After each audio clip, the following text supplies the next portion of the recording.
গ্যাসের গতীয় তত্ত্বের আজকে হচ্ছে তোমার 4th পার্ট এবং এটাই শেষ পার্ট হবে। শুরু করার আগে কতগুলো যেগুলো আমরা শিখে নিয়েছি সেই কনসেপ্টগুলোর একটা সামারি তৈরি করে নিই। সেটা ছিল এরকম যে গ্যাসের গতীয় তত্ত্ব এবং নিউটনের সমীকরণ, নিউটনের যে ফোর্স মডেল এবং এনার্জি মডেল আছে সেই মডেলকে কাজে লাগিয়ে আমরা করেছিলাম কি একটা ইকুয়েশন পেয়েছিলাম, সেটা হচ্ছে PV = 1/3 mNV/RMS²। আর এনার্জি মডেলকে কাজে লাগিয়ে আমরা যে কনসেপ্ট শিখেছিলাম E = 3/2 kBT into capital N। আর এক একটা পার্টিকেলের অ্যাভারেজ এনার্জি ছিল এরকম 3/2 kBT। এটা আর ম্যাক্সওয়েল ভেলোসিটি ডিস্ট্রিবিউশন ল থেকে আমরা কি জেনেছি, V/RMS² = 3/2 kBT/m।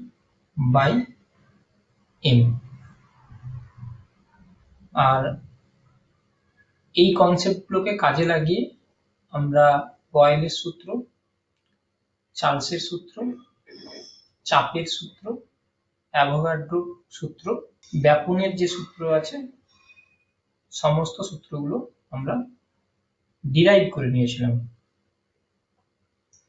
আজকে একটা সম্পূর্ণ নতুন কনসেপ্ট সম্বন্ধে জানবো, সেটা হলো তোমার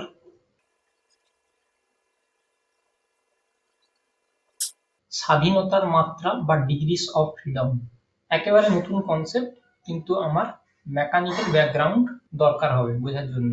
প্রথমে প্রশ্ন হচ্ছে জিনিসটা কি, একটা উদাহরণ দিই। ধরো এই গাড়িটা মুভ করছে, তাহলে এই যে চাকাটা আছে সেই চাকাটা যেমন সামনের দিকে মুভ করবে তেমন এটা নিজ অক্ষের সাপেক্ষে রোটেট করবে। অর্থাৎ আমি যেটা বলতে চাচ্ছি যে এই চাকাটাতে দুটো মোডে এনার্জি স্টোর থাকে। একটা মোড হচ্ছে ট্রান্সলেশনের জন্য, আরেকটা মোড হচ্ছে তোমার রোটেশনের জন্য। তাহলে স্বাধীনতার মাত্রা ডেফিনেশনটা হচ্ছে এরকম যে একটা সিস্টেম বা সংস্থার স্বাধীনতার মাত্রা বা ডিগ্রিস অফ ফ্রিডম হলো ওই সংস্থাটার মধ্যে কতগুলো মোডে, ডিফারেন্ট টাইপস অফ মোডে এনার্জি স্টোর হতে পারে, ততগুলো মোডের সংখ্যাই আমরা বলবো তার স্বাধীনতার মাত্রা বা ডিগ্রিস অফ ফ্রিডম। যেমন উদাহরণ হিসেবে বলি, ধরো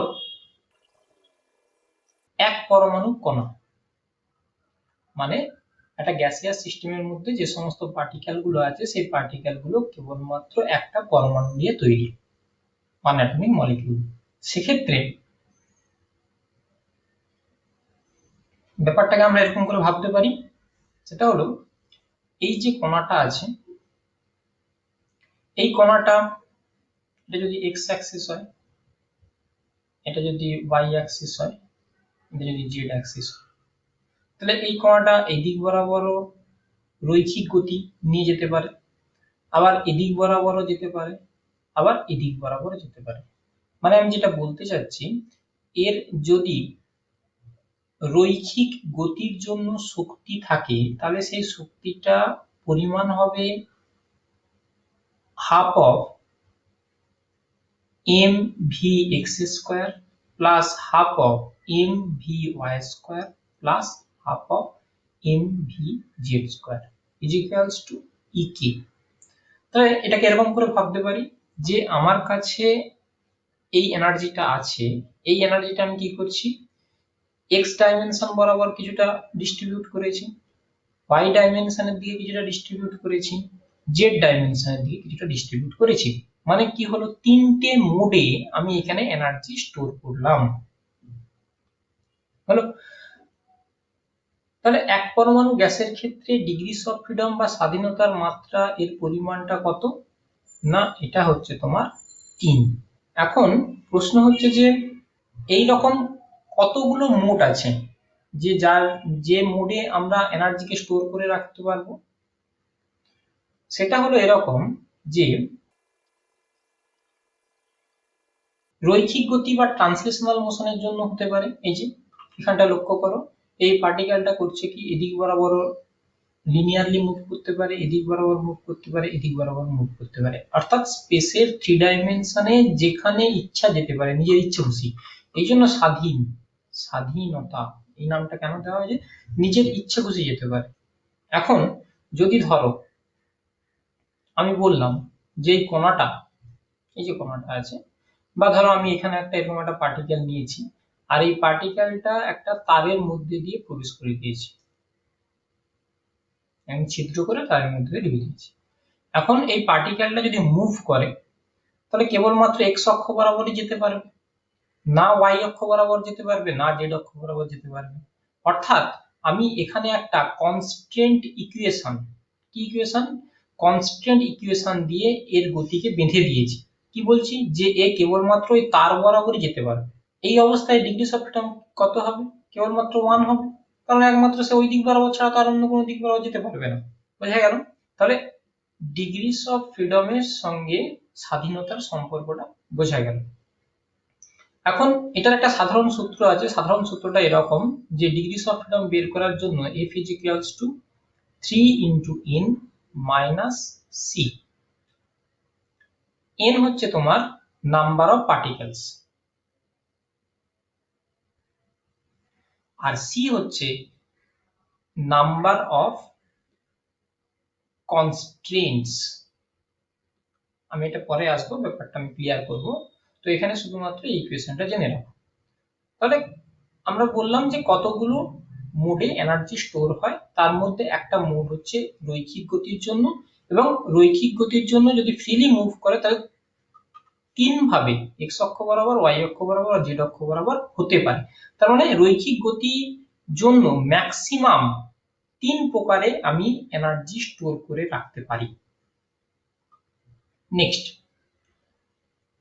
ধরো একটা বড় ধরনের অবজেক্ট নেওয়া হয়েছে, ধরো দুটো কণা পরস্পরের সঙ্গে একটা রড দ্বারা যুক্ত আছে, তাহলে এর একটা নির্দিষ্ট আকার আছে, তাহলে এটা এই অ্যাক্সিসের সাপেক্ষে রোটেট করতে পারবে, এই অ্যাক্সিসের সাপেক্ষে রোটেট করতে পারবে, তার মানে এদের ঘূর্ণনও সম্ভব। তাহলে আরেকটা মোড হচ্ছে যে তোমার ঘূর্ণন গতি বা রোটেশনাল মোশনের জন্যও এনার্জি স্টোর হতে পারে। কতগুলো মোডে, এটাও ম্যাক্সিমাম 3টে মোডে স্টোর হয়। আরো ভালো করে আমরা ডিটেলসে ব্যাপারটা দেখবো দ্বিপরমাণু এবং অন্যান্য বিভিন্ন ধরনের মলিকিউলস এর ক্ষেত্রে। তার আগে আমরা দেখে নিই আরেকটা যে প্রকার আছে, তৃতীয় প্রকার, সেটা কিসের জন্য, কম্পন গতি বা ভাইব্রেশনের জন্য। ভাইব্রেশনের জন্য দুটো মোডে এনার্জি স্টোর হয়। আচ্ছা, তো এটা একটা জিনিস মাথায় রাখবে, কম্পনের কনসেপ্ট তখনই আনবো যখন টেম্পারেচার ভেরি হাই হয়। টেম্পারেচার যদি খুব হাই হয় তখনই এই যে দুটো কণা দিয়ে যে সিস্টেমটা তৈরি হয়ে যায় তার মধ্যে একটা বন্ডিং আছে, তো কি হয় তাদের ভাইব্রেশন হয়, ভাইব্রেশনের জন্য এরকম দুটো মোডে এনার্জি স্টোর হয়, এবং সেটা কিন্তু আমরা টেম্পারেচার যদি হাই হয় সেক্ষেত্রে এই কনসেপ্টটা আনবো, নচেত এই দুটো কনসেপ্ট লো টেম্পারেচারের ক্ষেত্রে আমরা ব্যবহার করব। তো কতগুলো এক্সাম্পল আসা যাক, ব্যাপারটা তাহলে আরো ক্লিয়ার হবে। প্রথমে তো অলরেডি বলে দিলাম যে এক পরমাণু অণু, 1 অ্যাটমিক মলিকিউলস যে আছে তার ক্ষেত্রে ডিগ্রিস অফ ফ্রিডম কত না ট্রান্সলেশনাল মোশনের জন্যই হবে, এবং সেই ডিগ্রিস অফ ফ্রিডমের পরিমাণটা হবে F is equals to তোমার 3। এখন বলবে এখানে রোটেশনাল মোশনটার কন্ট্রিবিউশন কেন নেই, কারণ আমরা এক পরমাণু যে আছে সেটাকে আমরা বিন্দু ভর ধরে নিই। আচ্ছা, রোটেশনাল মোশনের জন্য যে কাইনেটিক এনার্জি তার ইকুয়েশনটা হয় এরকম, half into I into omega square. I কে আমরা কি বলি, জড়তা ভ্রামক বা মোমেন্ট অফ ইনার্সিয়া। তাহলে মোমেন্ট অফ ইনার্সিয়ার একটা ইকুয়েশন ছিল, ইকুয়েশনটা ছিল এরকম, I is equals to m into r square। এখন দেখো এটাকে আমরা একটা বিন্দু ভর ধরেছি, তাহলে বিন্দু ভরের ব্যাসার্ধ নেই বললেই চলে। ব্যাসার্ধ যদি খুবই ক্ষুদ্র হয় তাহলে সেক্ষেত্রে তার কি হবে, জড়তা ভ্রামকের পরিমাণও খুবই ক্ষুদ্র হবে, ফলে ঘূর্ণন গতির জন্য গতিশক্তির যে ধারণা, সেই ধারণাটা আমরা এখানে আনবো না। ক্লিয়ার? তাহলে তোমার দাঁড়াচ্ছে রৈখিক গতির জন্য শক্তি, এবং রৈখিক গতির জন্য কত প্রকারের শক্তি সঞ্চিত হতে পারে? 3 প্রকারে। তাহলে ডিগ্রিস অফ ফ্রিডম হলো 3। এবার আমি যে সূত্রটা লিখেছিলাম সেটার মাধ্যমে বলতে পারি। দেখো, F ছিল 3 ইন্টু n মাইনাস c। তো 3 ইন্টু নাম্বার অফ পার্টিকেলস কত আছে? একটা, 1। নাম্বার অফ কনস্ট্যান্ট, এখানে কোনো কনস্ট্যান্ট ইকুয়েশন বা রিলেশন নেই, তাই এটা 0। তার মানে কত দাঁড়াচ্ছে? 3। তো দুটো ভাবে আমরা প্রমাণ করে দেখালাম। এরপর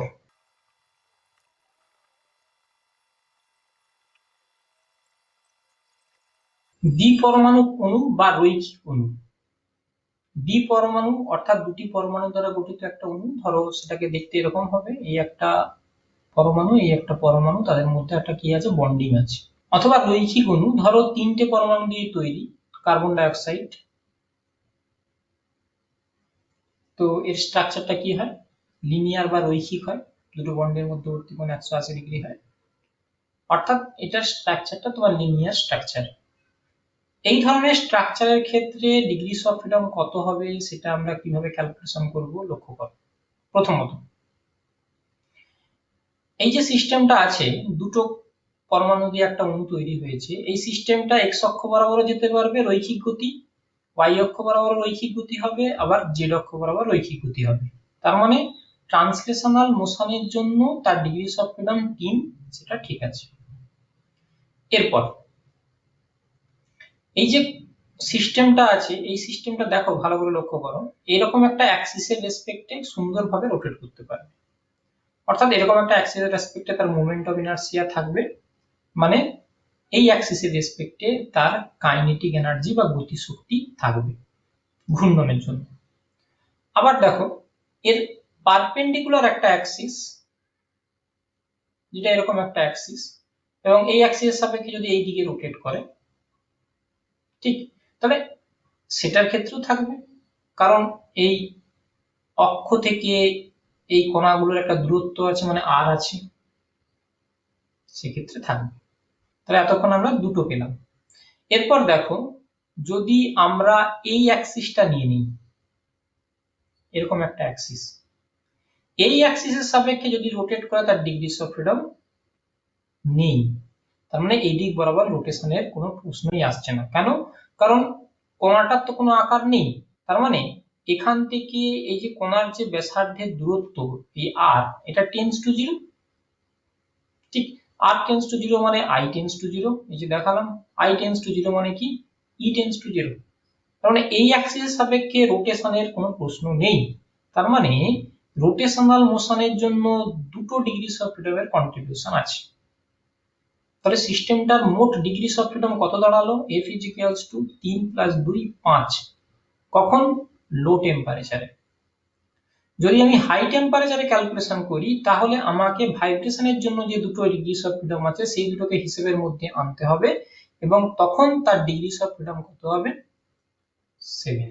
এই হলো তোমার দ্বি পরমাণু গ্যাসের ক্ষেত্রে, অথবা এমন কোন অণু যার একটা রেখার উপর সমস্ত পরমাণুগুলো অবস্থিত, এরকম স্ট্রাকচারের ক্ষেত্রে তার ডিগ্রিস অফ ফ্রিডম হবে 5 or 7।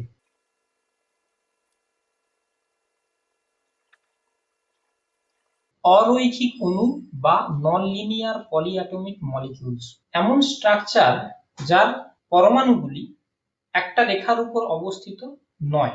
যেমন উদাহরণ হিসেবে বলা যেতে পারে, ধরো একটা ত্রিভুজের 3টে শীর্ষবিন্দুতে 3টে পরমাণু অবস্থিত, তাহলে তারা একই রেখার উপর অবস্থিত নয়। তাহলে একই রেখার উপর যদি অবস্থিত না হয়, তাদেরকে বলবো অরৈখিক অণু বা নন লিনিয়ার পলিঅ্যাটমিক মলিকিউলস। তো এর ক্ষেত্রে ডিগ্রিস অফ ফ্রিডম কি হবে লক্ষ্য করো। এটা যদি আমার কোঅর্ডিনেট ফ্রেম হয়, পুরো সিস্টেমটা একসাথে এক্স অক্ষ বরাবর রৈখিকভাবে যেতে পারে, অর্থাৎ লিনিয়ারলি একটা রেখা বরাবর মুভ করতে পারে, ওয়াই অক্ষ বরাবরও যেতে পারে, জেড অক্ষ বরাবর যেতে পারে। মানে ট্রান্সলেশনের জন্য যে 3টে ডিগ্রিস অফ ফ্রিডম লিখেছিলাম সেটা এখানে প্রযোজ্য। এরপর লক্ষ্য করো, এই যে পুরো সিস্টেমটা আছে, আমি যদি এরকম লম্বভাবে এরকম একটা অ্যাক্সিস, তলের সঙ্গে লম্বভাবে একটা অক্ষ কল্পনা করি, সেই অক্ষের সাপেক্ষে করতে পারে কি, রোটেট করতে পারে পুরো সিস্টেমটা, যার মোমেন্ট অফ ইনার্সিয়া থাকবে, কারণ এই অক্ষ থেকে এর ব্যাসার্ধ, এর ব্যাসার্ধ, এর ব্যাসার্ধ একটা আছে। এটা হলো একটা। আর কি, তুমি এরকম একটা অ্যাক্সিস কল্পনা করতে পারো, এই অ্যাক্সিসের সাপেক্ষে পুরো সিস্টেমটাকে যদি রোটেট করাও, সেক্ষেত্রেও থাকবে তার এনার্জি। সিমিলারলি এরকম একটা অ্যাক্সিসের সাপেক্ষে যদি তুমি রোটেট করাও পুরো সিস্টেমটাকে, তাহলে কি দাঁড়াবে, তারও থাকবে। অর্থাৎ অরৈখিক অণুর ক্ষেত্রে ঘূর্ণনের জন্য ডিগ্রিস অফ ফ্রিডম যেটা হবে সেটা কিন্তু 3 হবে। তাহলে পুরো সিস্টেমটার ডিগ্রিস অফ ফ্রিডম কত, 3 + 3 6। কোন সময়, লো টেম্পারেচারে। যদি আমি হাই টেম্পারেচার কনসিডার করি, তাহলে আমাকে এক্সট্রা ভাইব্রেশনের জন্য ডিগ্রিস অফ ফ্রিডম কনসিডার করতে হবে, 6 + 2 তখন হয়ে যাবে 8। এবার আমি সূত্র ব্যবহার করে ব্যাপারটাকে ডিরাইভ করি। দেখো, আমার সূত্রটা ছিল এরকম, F = 3n - c। এখানেও লিখি F = 3n - c। 3n number of particles কটা আছে এখানে, দুটো, 2। নাম্বার অফ কনস্ট্রেন্ট মানে এখানে নাম্বার অফ বন্ড কটা আছে, একটা। কনস্ট্রেন্ট মানে কি, কোনো কিছু একটা বাধ্য করবে ওই সিস্টেমটাকে, দুটো পার্টিকেলকে মানতে। এখানে কি হয়েছে, বন্ডিংটা কি করবে, ওই সিস্টেমটাকে একটা জায়গায় ধরে রাখবে সর্বদা, তো কখনো বন্ডিংটা ওকে সেপারেট করতে দেবে না। মানে এটা একটা কনস্ট্যান্টের মতো বিহেভ করছে। তার মানে এটা ডিগ্রিস অফ ফ্রিডম কত দাঁড়ালো, দেখো 3 × 2 = 6 - 1 5। দেখো এটার সঙ্গে মিলে গেল। সিমিলারলি এটার ক্ষেত্রে F = 3n - c, 3 ইনটু কতগুলো পার্টিকেল আছে, তিনটে, 3 মাইনাস নাম্বার অফ বন্ডিং 1 2 3, 3 3 কে 9 - 3 6। ঠিক আছে, সূত্র ব্যবহার করে দিলাম, আর কনসেপ্ট কে ইউজ করে আমরা ডিগ্রিস অফ ফ্রিডম বের করে নিলাম।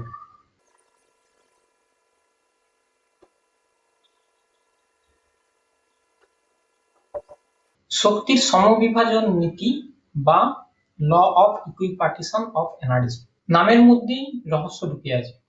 সমবিভাজন মানে সমান ভাগে ভাগ করব, কাকে, শক্তিকে। তাহলে সূত্রটা বা নীতিটা হচ্ছে এরকম যে একটা সংস্থার মোট শক্তি সংস্থাটির প্রতিটা ডিগ্রিস অফ ফ্রিডম বা স্বাধীনতার মাত্রায় সমানভাবে বণ্টিত হবে, এবং প্রতিটা স্বাধীনতার মাত্রায় যে পরিমাণ শক্তি বণ্টিত হবে তার পরিমাণ হচ্ছে যে হাফ অফ kBT। আমি আবার রিপিট করছি, যে ধরো 1 অ্যাটমিক মলিকিউল, এক পরমাণু গ্যাসের ক্ষেত্রে ডিগ্রিস অফ ফ্রিডম আমরা কি দেখলাম, 3 দেখলাম। তাহলে এর প্রতিটা ডিগ্রিস অফ ফ্রিডমে একটা নির্দিষ্ট পরিমাণ এনার্জি স্টোর থাকবে, সেটার পরিমাণটা কত না, হাফ অফ kBT। তাহলে ডিগ্রিস অফ ফ্রিডম 3, তার মানে তিনটের জন্য মোট কত পরিমাণ এনার্জি স্টোর থাকবে, 3 × হাফ অফ kBT। এই পরিমাণ এনার্জি ওই পার্টিকেলটাতে স্টোর থাকবে। দেখো এই ইকুয়েশনটা তুমি আগেও পেয়ে গেছো। এখানে তাহলে পুরো কনসেপ্টটাকে আবার নতুন ভাবে ডিফাইন করছি, এবং এটা হচ্ছে জেনারেল।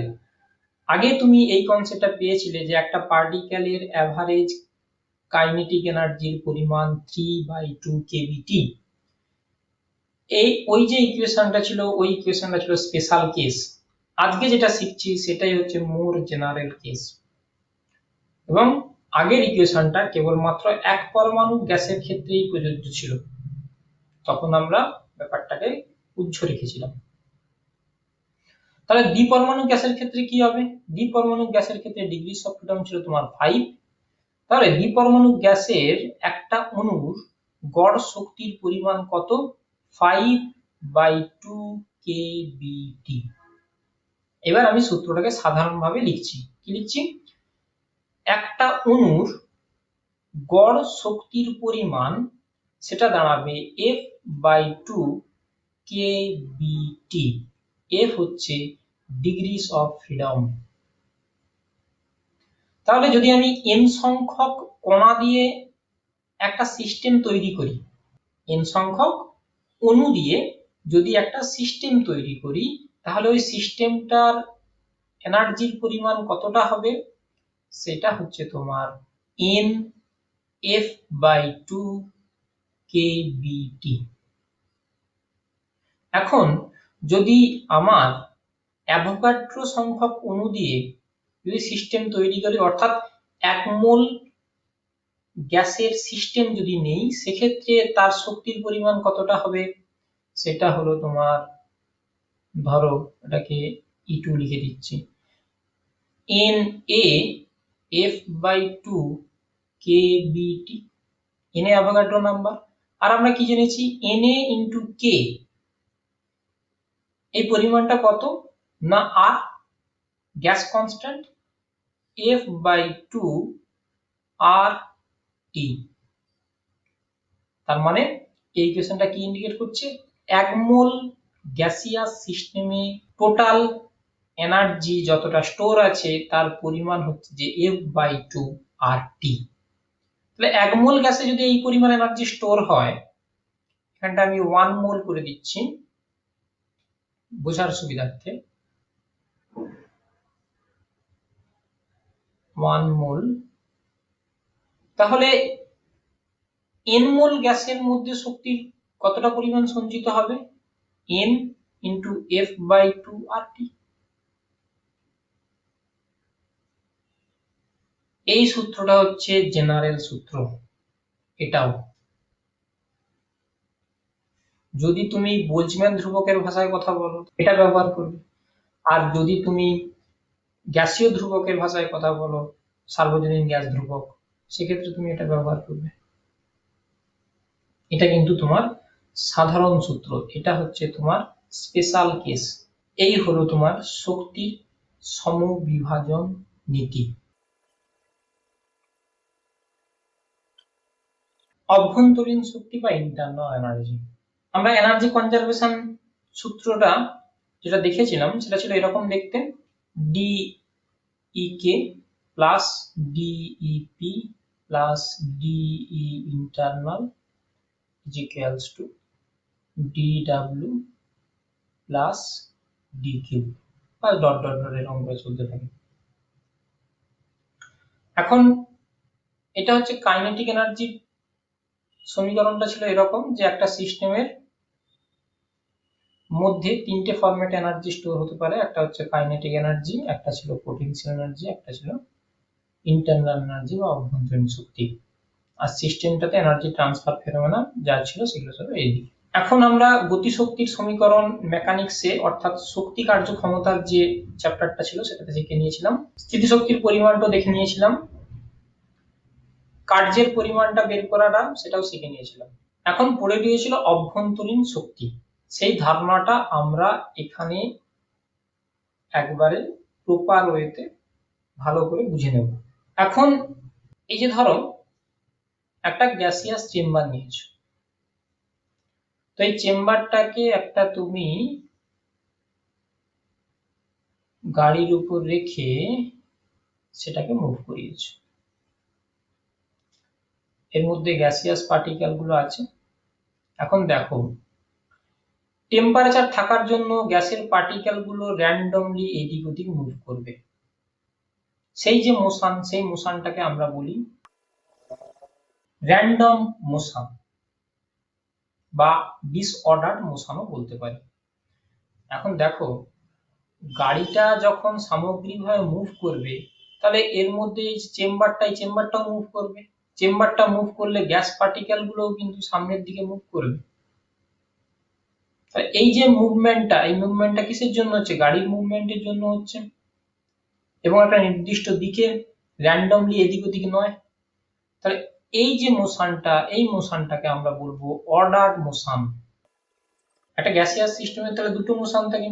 আমরা যখন থার্মোডাইনামিক্স আর কাইনেটিক থিওরি অফ গ্যাস পড়বো, তখন ওই চেম্বারটাকে কি করি, একটা জায়গায় ফিক্সড অবস্থায় রেখে দিই। তো একটা জায়গায় ফিক্সড অবস্থায় রেখে দিই মানে কি, তার অর্ডার মোশনের কোন রকম পরিমাণটা শূন্য, অর্থাৎ এই পরিমাণটা আর নেই। কিন্তু এর মধ্যে পার্টিকেল গুলো র্যান্ডমলি মুভ করছে, র্যান্ডমলি মুভমেন্টের জন্য একটা শক্তি আছে। সেই শক্তিটা কার মধ্যে ফেলাবো? অভ্যন্তরীণ শক্তির মধ্যে। তাহলে অভ্যন্তরীণ শক্তির আবার দুটো পার্ট, একটা হচ্ছে যে স্থিতিশক্তি বা পোটেনশিয়াল এনার্জি, আরেকটা হচ্ছে গতি শক্তি বা কাইনেটিক এনার্জি। একটু ভালো করে বোঝো, এখানে যে কাইনেটিক এনার্জিটা বলা হয়েছে সেটা হচ্ছে অর্ডার্ড মোশনের জন্য, পুরো সিস্টেমটা যখন মুভ করছে। আর এখানে যে কাইনেটিক এনার্জির কথাটা বলা হয়েছে সেটা হচ্ছে যে এর মধ্যে পার্টিকেল গুলো, দেখো সিস্টেমটা এক জায়গায় ফিক্সড আছে, মানে পুরো সিস্টেমটা মুভ করছে না, কিন্তু তারপরেও এর মধ্যে যে সমস্ত পার্টিকেল গুলো আছে সেই পার্টিকেল গুলো টেম্পারেচারের জন্য মুভমেন্ট করছে, কার মধ্যে? ওই চেম্বারটার মধ্যে। সেই যে কাইনেটিক এনার্জি বা র্যান্ডম মোশনের জন্য যে কাইনেটিক এনার্জি, সেই এনার্জিটা হচ্ছে এটা। তাহলে এই দুটো এনার্জি কিন্তু ডিফারেন্ট। অভ্যন্তরীণ, কারণ এটা গ্যাসের ভিতরে এনার্জির কথা বলা হচ্ছে, তাই ইন্টারনাল এনার্জি। ইন্টারনাল এনার্জি দুটো পার্ট। এখন আমরা আইডিয়াল গ্যাসের ক্ষেত্রে কি বলেছিলাম, যে আইডিয়াল গ্যাসের অণুগুলোর মধ্যে কোনো রকম কোনো আকর্ষণ বল বা বিকর্ষণ বল হয় না, কিন্তু তার মানে রিয়েল গ্যাসের ক্ষেত্রে হয়। আর আমি কি বলেছিলাম, যে আকর্ষণ বল বা বিকর্ষণ বল যদি থাকে অভ্যন্তরীণ বল হিসাবে এবং সেটা সংরক্ষিত প্রকৃতির যদি হয়, সেক্ষেত্রে তাহলে আমি পোটেনশিয়াল এনার্জির কনসেপ্ট আনতে পারি। তার মানে পোটেনশিয়াল এনার্জির ধারণা আমি সেখান থেকে আনবো। যদি বাস্তব গ্যাস হয়, বাস্তব গ্যাসের মধ্যে অভ্যন্তরীণ শক্তিটা স্থিতিশক্তি এবং গতিশক্তি দুটোর কম্বিনেশনে তৈরি হয়। আচ্ছা, তোমরা কেমিস্ট্রিতে পড়েছো বন্ডিং এনার্জি, তাহলে ওই বন্ডিং এনার্জিটা কিসের জন্য? ওই স্থিতিশক্তির জন্য। তার মানে ওটাও কিন্তু ইন্টারনাল এনার্জির পার্ট। কেমিস্ট্রিতে মলিকিউলার বন্ডিং এনার্জি টার্মটা শুনে থাকবে।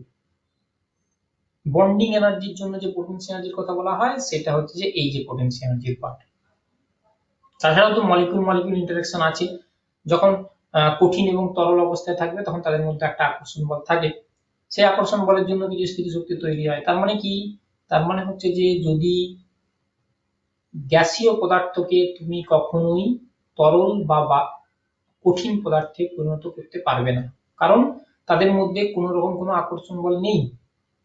বাস্তব গ্যাসকেই করতে পারবে, কারণ তাদের মধ্যে আকর্ষণ বল আছে, তার মানে স্থিতিশক্তি আছে। কি সিদ্ধান্ত পেলাম তাহলে? আমরা পেলাম যে যদি আমার গ্যাসটা আদর্শ গ্যাস হয়, তাহলে আদর্শ গ্যাসের ক্ষেত্রে তার অভ্যন্তরীণ শক্তির পরিমাণটা কেবল গতিশক্তির মানের সঙ্গে সমান, এবং তার পরিমাণটা কত? F/2 kBT n সংখ্যক পার্টিকেলের ক্ষেত্রে, অথবা n মোল গ্যাসের ক্ষেত্রে NF/2 RT। এটাকে বেশিরভাগ ক্ষেত্রে ইউ দ্বারাও প্রকাশ করা হয়, মাথায় রাখবে। আর যদি বাস্তব গ্যাস হয় সেক্ষেত্রে এই শক্তিটার সাথে কিছু পরিমাণ স্থিতি শক্তিও যুক্ত থাকে। এই হলো একটা সংস্থার অভ্যন্তরীণ শক্তির ধারণা। এর পরের কনসেপ্ট হচ্ছে তোমার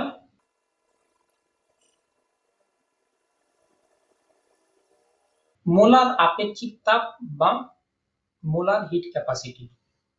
আপেক্ষিক তাপ সম্বন্ধে অলরেডি আগে শিখে নিয়েছো।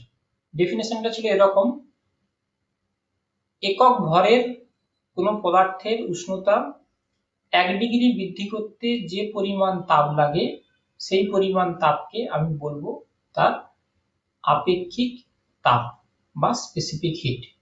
এটাকে স্মল সি দ্বারাও প্রকাশ করা হয়। আর মোলার আপেক্ষিক তাপ বলতে কি বোঝায়? 1 মোল কোনো পদার্থের উষ্ণতা 1 ডিগ্রি বৃদ্ধি করতে যে পরিমাণ তাপ লাগে সেই পরিমাণ তাপকে আমরা বলবো তার মোলার আপেক্ষিক তাপ, ক্যাপিটাল সি দ্বারা প্রকাশ করা হয়। এখন যখন তুমি কোনো গ্যাস নিয়ে কাজ করছো, গ্যাসের সমীকরণ কি ছিল? আদর্শ গ্যাসের PV = nRT। তো তুমি এখানে উষ্ণতার পরিবর্তন করছো, উষ্ণতার পরিবর্তনে দেখো দুজনেরই পরিবর্তন হবে, P এরও পরিবর্তন হবে, V এরও পরিবর্তন হবে। আমি এখানে কেবলমাত্র একজনকেই পরিবর্তন করতে চাইবো, সেই অনুযায়ী আমার ডেফিনেশনটা দু রকম ভাবে চলে আসবে। একটা হচ্ছে যে মোলার আপেক্ষিক তাপ স্থির আয়তনে V কনস্ট্যান্ট, অর্থাৎ কি দাঁড়াচ্ছে, স্থির আয়তনে 1 মোল কোনো গ্যাসের উষ্ণতা 1 ডিগ্রি বৃদ্ধি করতে যে পরিমাণ তাপ লাগে সেই পরিমাণ তাপকে আমি কি বলবো না তার স্থির আয়তনে আপেক্ষিক তাপ, মোলার। সিমিলারলি ক্যাপিটাল সিপি, এটাকে বলা হয় স্থির চাপে আপেক্ষিক তাপ। 1 মোল কোনো গ্যাসের উষ্ণতা 1 ডিগ্রি বৃদ্ধি করতে যে পরিমাণ তাপ নেবে স্থির চাপে, সেই পরিমাণ তাপকে আমরা বলবো তার স্থির চাপে আপেক্ষিক তাপের পরিমাণ। এখন আরেকটা কনসেপ্ট মাথায় রাখবে, সেটাকে বলা হয় গামা, অ্যাডিয়াবেটিক কনস্ট্যান্টাম বলা হয় মাঝে মধ্যে এটাকে। গামা এটা হচ্ছে যে সিপি বাই সিভি, এই রেশিওটাকে বলা হয় স্থির চাপে আপেক্ষিক তাপ এবং স্থির আয়তনে আপেক্ষিক তাপের অনুপাতটাকে আমরা বলবো গামা বা অ্যাডিয়াবেটিক কনস্ট্যান্ট। তাপগতিবিদ্যায় আমরা জানবো CP minus CV is equals to R. তাপগতিবিদ্যার প্রথম সূত্র যেটা, সেটা হচ্ছে এরকম, DE internal is equals to dw plus dq। এখানে work done on the system by the system আছে, যদি আমি বাই দা সিস্টেম করি তাহলে আমি এখানে মাইনাস লিখব, অন দা সিস্টেম হলে প্লাস লিখে নেব। এখন তাপগতিবিদ্যা চ্যাপ্টারে আমরা দেখব যে dw is equals to p into dv হয়। তার মানে কি দাঁড়াচ্ছে, p dv plus dq is equals to de internal minus. এখন যদি সিস্টেমটাকে আইসোকোরিক মানে সম আয়তনীয় ভি এর কোনো যদি পরিবর্তন না করে একটা স্টেট থেকে অন্য স্টেটে শিফট করাই, সেক্ষেত্রে কি হবে, ডিভি আয়তনের কোনো পরিবর্তন হবে না, মানে এই টার্মটা কি হবে, শূন্য হয়ে যাবে। তখন ইকুয়েশনটা কি দাঁড়াচ্ছে, DE internal is equals to DQ. কখন না, যখন ভি কনস্ট্যান্ট। তাহলে ভি কনস্ট্যান্টের ক্ষেত্রে ডিকিউ কে ডিই ইন্টারনাল দিয়ে সাবস্টিটিউট করতে পারি, একটু লক্ষ্য করো এই ইকুয়েশনটা, ভি কনস্ট্যান্ট ডিকিউ, তাহলে আমি ডি ইন্টারনাল দিয়ে সাবস্টিটিউট করে দিই, কি দাঁড়াচ্ছে তাহলে CV is equals to DE internal by DT 1/n। আচ্ছা, আইডিয়াল গ্যাসের ক্ষেত্রে ই ইন্টারনাল কত পেয়েছিলাম, লক্ষ্য করো, nf/2 RT। বসিয়ে নেই 1/n d dt of nf/2 r into t। Derivative করে নেই 1/n nf/2 r, constant term বেরিয়ে গেল, dt/dt 1, nn কেটে গেল, কি দাঁড়ালো তাহলে f/2 into r। cv এর মানটা আমি পেয়ে গেছি।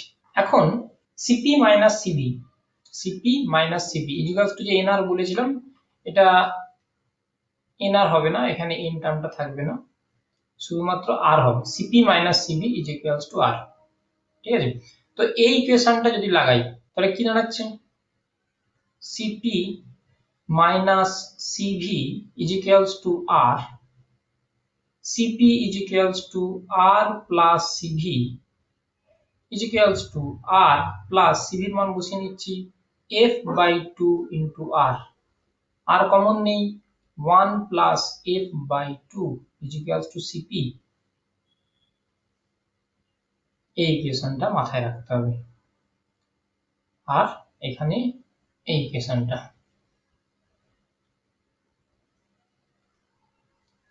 cv। তার মানে আমি এই যে সিভি আর সিপি পেলাম, কার রেসপেক্টে পেলাম, ডিগ্রিস অফ ফ্রিডমের রেসপেক্টে। আমাকে ডিগ্রিস অফ ফ্রিডম বলে দেওয়া আছে, সেক্ষেত্রে আইডিয়াল গ্যাসের সিপি সিভির পরিমাণ কত হবে সেটা আমরা এই দুটো ইকুয়েশন থেকে বের করে নিতে পারবো। CV is equals two f/2 r, CP is equals two r 1 plus f/2। এখন গামা ইজ ইকুয়ালস টু কি বলেছিলাম, সিপি বাই সিভি। সিপি কত, CP r into 1 plus f/2, আর সিভি কত, f/2 ইন্টু r, আর আর কেটে গেল, তো এটাকে ভাগ করে নাও 2/f plus 1 gamma is equals to, এটা হলো আমার তৃতীয় ইকুয়েশন। আবার ডিগ্রিস অফ ফ্রিডমের সাহায্যে রিপ্রেজেন্ট করলাম, gamma is equals to 2/f plus 1। এই হলো তোমার অভ্যন্তরীণ শক্তির ধারণা, এবং অভ্যন্তরীণ শক্তির ধারণা থেকে আমরা মোলার আপেক্ষিক তাপ এবং গামা এর কনসেপ্টটা শিখে নিলাম।